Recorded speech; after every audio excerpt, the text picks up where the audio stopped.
پاکستان کے فوج کے سربراہ جنرل عاصم منیر کی برسلز میں صحافیوں کے ساتھ اور کمیونٹی کے ممبران کے ساتھ گفت و شنید نے ایک نیا اور دلچسپ رخ اختیار کر لیا ہے۔ جب سے یہ بات چیت ہوئی ہے، سہیل وڑائچ نے بالخصوص اس کو اپنے ٹویٹر اکاؤنٹ کے اوپر تصویر کے ساتھ اس کی تشہیر کی، اور پھر اس کے ساتھ انہوں نے ایک جگہ پر تحریر بھی کی اور قلم بند کیا وہ تمام معاملات جس کا احاطہ بظاہر اس گفت و شنید میں کیا گیا تھا۔ تب سے یہ بحث بڑھ رہی ہے کہ آرمی چیف نے کیا کہا، کیوں کہا اور کس کے حوالے سے کہا۔ میرے پاس اس وقت موجود ہے جو اسٹیبلشمنٹ کا غیر رسمی اس کے اوپر سٹینس ہے، اوتھینٹک ہے۔ میں آپ کے سامنے اس کے تینوں نکات رکھ دیتا ہوں جس سے آپ کو اندازہ ہوگا کہ اب اس بحث کو ختم کرنے کی کوشش کی جا رہی ہے، لیکن ساتھ ساتھ ریکارڈ کی درستگی بھی اس کے اندر موجود ہے۔ تو پہلا جو عمومی رد عمل ہے وہ میرے پاس لکھا ہوا موجود ہے، میں پڑھ دیتا ہوں آپ کو پتہ چلے گا کہ اس بحث کے اوپر اسٹیبلشمنٹ کے اندر اور بالخصوص آرمی چیف کے جو نمائندگان ہیں ان کا پوائنٹ آف ویو کیا ہے۔ انہوں نے کہا کہ آرمی چیف کے برسلز میں حالیہ اوورسیز پاکستانیوں سے غیر رسمی بات چیت کو کچھ ہلکے بال کی غیر ضروری کھال کھینچ کر ضرورت سے زیادہ تجزیے کر رہے ہیں اور تقابلے ملا رہے ہیں۔ چونکہ کیا سارائیاں زیادہ کی جا رہی ہیں، اس لیے کچھ زاویوں کو واضح کرنا ضروری ہے۔ تو ایک تو وہ کہہ رہے ہیں کہ اتنی بات نہیں تھی جتنا بتنگڑ بنا دیا گیا ہے، لیکن شاید آرمی چیف جب بات کرتا ہے تو اس کا ہر جملہ جچا تولا تو نہیں ہونا چاہیے، لیکن اس کا ناپ تول یقیناً ہوتا ہے۔ تو جو غیر رسمی بات تھی اور رسمی بات ہوگی، ان دونوں کے درمیان جو فرق روا رکھا جاتا ہے وہ عموماً ایسے عہدے پر موجود افراد کے حوالے سے وہ فرق آپ سمجھیں نہ ہونے کے برابر ہوتا ہے۔ یہ آپ نہیں کہہ سکتے کہ غیر رسمی تھی اور یہ فارمل آرٹیکولیشن تھی۔ جب آپ بات کرتے ہیں تو آپ اپنے خیالات کا اظہار کر رہے ہیں اور اس وجہ سے ان خیالات کو جوں کا توں ہی لیا جائے گا، لیکن وہ بتا رہے ہیں کہ یہ غیر رسمی بات تھی۔ ایک تو انہوں نے کہا کہ اور یہ دوسرا نقطہ ہے کہ آرمی چیف کے برسلز میں کسی بھی صحافی سے 1 to 1 ملاقات نہیں ہوئی۔ تو بالکل اسٹریٹ اپ ڈینائل ہے کہ کسی نے خاص ان کا انٹرویو کر دیا، کسی نے ان تک پہنچ کر لی، کسی کے ساتھ ان کی خاص دوستی ہے۔ تو ہمیں بتایا جا رہا ہے کہ کسی کے ساتھ 1 to 1 ملاقات نہیں کی۔ آرمی چیف برسلز میں اوورسیز پاکستانیوں کو کنونشن سے خطاب کرنے گئے تھے اور سب سے ملاقات وہیں پر ہی ہوئی۔ تو کوئی خاص اوکیزن نہیں تھا کہ بلا کے آپ صحافیوں کو ان کے ساتھ بات چیت کریں اور بات چیت کرنے کے بعد کچھ پیغام پہنچائیں خاص حلقوں کو۔ وہ خاص حلقے پبلک بھی ہو سکتے ہیں، وہ خاص حلقے سیاسی بھی ہو سکتے ہیں، وہ خاص حلقے حکومتی بھی ہو سکتے ہیں، وہ خاص حلقے اپنا ادارہ بھی ہو سکتا ہے۔ تو ایسا کوئی اہتمام نہیں کیا گیا۔ ایک ہی چھت کے نیچے یہ تمام باتیں ہوئی تھیں اور اس چھت کے نیچے جو بھی لوگ موجود تھے ان سب کے لیے ہی تھیں۔ یہ ضرور ہے کہ وہاں آرمی چیف نے مختلف لوگوں سے غیر رسمی طور پر بات چیت ضرور کی، جس کو کچھ لوگ ضرورت سے زیادہ پرتجسس بنا رہے ہیں، جبکہ ایسا کچھ بھی نہیں ہوا۔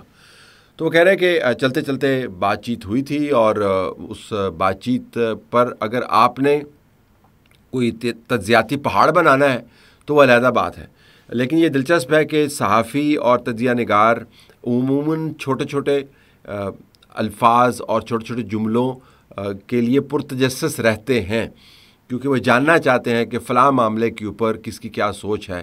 اسی وجہ سے تو صرف الفاظ کا تول نہیں ہوتا، جو باڈی لینگویج ہے اس کا بھی آپ تجزیہ کرتے ہوئے نظر آتے ہیں کہ مسکرا رہا تھا یا بھویں اچکا رہا تھا یا ہاتھ ہلا رہا تھا یا غصے میں تھا یا وغیرہ وغیرہ۔ تو باڈی لینگویج کو بھی اسٹڈی کیا جاتا ہے۔ تو تجسس تو صحافیوں میں تجزیہ نگاروں میں ہوتا ہے۔ اب اس تجسس کو آپ پروفیشنل حدوں سے آگے لے جائیں تو پھر ایک سسپینس ڈائجسٹ بن جاتا ہے جس میں ہر قسم کی کہانی چھپی ہوئی ہوتی ہے۔ تو لگتا ہے یہ کہ بتایا جا رہا ہے کہ اتنی بڑی بات نہیں تھی جتنا اس کا تجزیہ کیا گیا، تو یہ خام خواہ پرتجسس اس کو بنایا جا رہا ہے، سسپینس ڈائجسٹ ہم نے کریٹ نہیں کیا تھا۔ اب آ جائیں اب جو معافی کا معاملہ ہے، معافی کے اوپر جو چھپا وہ بھی آپ کے علم میں ہوگا کہ کہا گیا کہ جب شیطان نے معافی نہیں مانگی تھی تو وہ تھا تو فرشتہ، تو اس کے بعد وہ ابلیس بن گیا۔ اگر آرمی چیف نے یہ کہا ہے کہ معافی کے بعد مصالحت ہو سکتی ہے تو کوئی نئی بات نہیں، یہ بالکل درست ہے۔ اس سے پہلے D G I S P R بارہا یہ بات کر چکے ہیں کہ آپ نے ندامت کا اظہار کرنا ہے، 9 مئی کے جرائم پر صدقے دل سے معافی مانگنی ہے۔ یہ فوج کا کنسسٹنٹ بیان ہے اور فیکچولی آپ اس کو ویریفائی کر سکتے ہیں. واقعتاً یہ بارہا بات کی گئی اور آرمی چیف نے اگر یہ بات دہرائی تو ہمیں یہ بتایا جا رہا ہے کہ آرمی چیف نے کوئی نئی بات تو نہیں کہ وہ اسٹینڈرڈ پالیسی ہے فوج کے بطور انسٹیٹیوشن، لیکن اگر بات چیت ہوگی تو وہ بھی صرف سیاستدان سے ہو سکتی ہے. تو معافی کے بعد جو بات چیت ہونی ہے، جو رستے نکالنے ہیں، وہ سیاستدانوں نے نکالنے ہیں. وہ یہ نہیں ہے کہ چیف سے آپ نے معافی نہیں مانگنی، اپنے کیے پر معافی مانگنی ہے. اور کیے پر جب آپ معافی مانگ لیں گے، غلطی پر ندامت کا اظہار کر لیں گے، تو پھر آپ کے لیے سیاسی فورسز کے ساتھ ڈائیلاگ کرنے کے راستے مزید کھل جائیں گے. اسٹیبلشمنٹ کے لیے تمام سیاسی پارٹیاں مقدم ہیں. یہ وضاحت کی گئی کہ کسی ایک سیاسی پارٹی کو ٹارگٹ نہیں کیا جا رہا. ٹارگٹ اگر کیا جا رہا تو جرائم کو کیا جا رہا ہے، اور تمام جماعتیں بشمول پاکستان تحریک انصاف، جس کا یہ اب میں اپنی تشریح کر رہا ہوں، بشمول پاکستان تحریک انصاف اسٹیبلشمنٹ کے لیے مقدم ہے. تو جو معافی مانگنی ہے وہ اپنے جرائم پر مانگنی ہے، جو اس کے بعد بات چیت ہونی ہے وہ سیاسی قوتوں سے ہونی ہے، اور کسی جماعت کو ہم نے ٹارگٹ نہیں کیا ہوا اور نہ ہی کسی جماعت کو ہم پریفرینشل ٹریٹمنٹ دے رہے ہیں. اب آ جائیں کہ اگر معافی مانگ لیں تو کیا 9 مئی کے معاملات طے ہو جائیں گے؟ اس کے اوپر جو پوائنٹ آف ویو ہے بڑا دلچسپ ہے. معافی مانگنے کا ہرگز یہ مطلب نہیں ہے کہ اسٹیبلشمنٹ معافی کے بعد عمران خان کو باہر نکال دے گی. اگر آپ کا یہ تصور ہے کہ آپ نے ندامت کا اظہار کر دیا تو عمران خان باہر آ جائے گا، تو ہمیں بتایا جا رہا ہے کہ یہ بالکل درست نہیں ہے، یا کوئی ڈیل کر لے گی.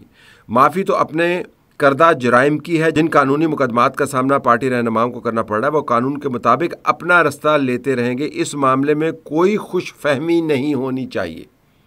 یہ آپ کو میں آفیشیل سٹینس اس تمام مدعے کے اوپر جو بہت دنوں سے ہیڈ لائنز کا مرکز بن رہا ہے اس کے اوپر میں آپ کے سامنے رکھ رہا ہوں، اور میں اس وجہ سے پڑھ رہا ہوں تاکہ بعد میں یہ نہ کہا جا سکے کہ یہ لائن تو ہماری نہیں ہے، اور جہاں پر میں تجزیہ اور تشریح اپنی کر رہا ہوں وہ بھی میں آپ کو بتا رہا ہوں. تو یہ جو خیال ہے کہ اگر معافی مانگ لی جائے اور آرمی چیف سے مانگ لی جائے تو آرمی چیف معاف کر دیں گے، تو کہہ رہے ہیں کہ ایسی کوئی بات نہیں ہے. معافی آپ نے جرائم کے اوپر مانگنی ہے، مقدمات آپ کے لگے ہوئے ہیں، عدالتوں کے اندر مقدمات ہیں، اور مقدمات اپنا رستہ خود لیں گے. یہ کوئی انفرادی معاملہ، یا اپنی تشریح میں آپ کو بتا رہا ہوں آخری نقطے کی، یہ کوئی انفرادی معاملہ نہیں ہے. یہ جنرل عاصم منیر کا ویو نہیں ہے عمران خان کے بارے میں. یہ ایک بڑا جرم ہے پاکستان کی تاریخ میں جو کیا گیا، اور عدالتوں سے اگر آپ کو چھوٹ ملتی ہے تو یہ معاملہ طے ہو سکتا ہے. اب یہ میری اپنی تشریح ہے کہ کہا یہ جا رہا ہے کہ آپ پہلے اپنی غلطی مانیں، اپنی ضد چھوڑیں، سیاسی ڈائیلاگ میں شرکت کریں، اور اس کے بعد عدالت اگر آپ کو چھوڑتی ہے تو ہمیں اس پر اعتراض نہیں ہوگا. لیکن کسی کا اگر یہ خیال ہے کہ یہ بڑا سمپل فارمولہ ہے کہ ادھر سے آپ نے معافی مانگی، کھٹ سے جیل کے دروازے کھلے، عمران خان باہر آ گئے اور اس کے بعد معاملات دوبارہ سے درست ہو گئے، ایسا نہیں ہے.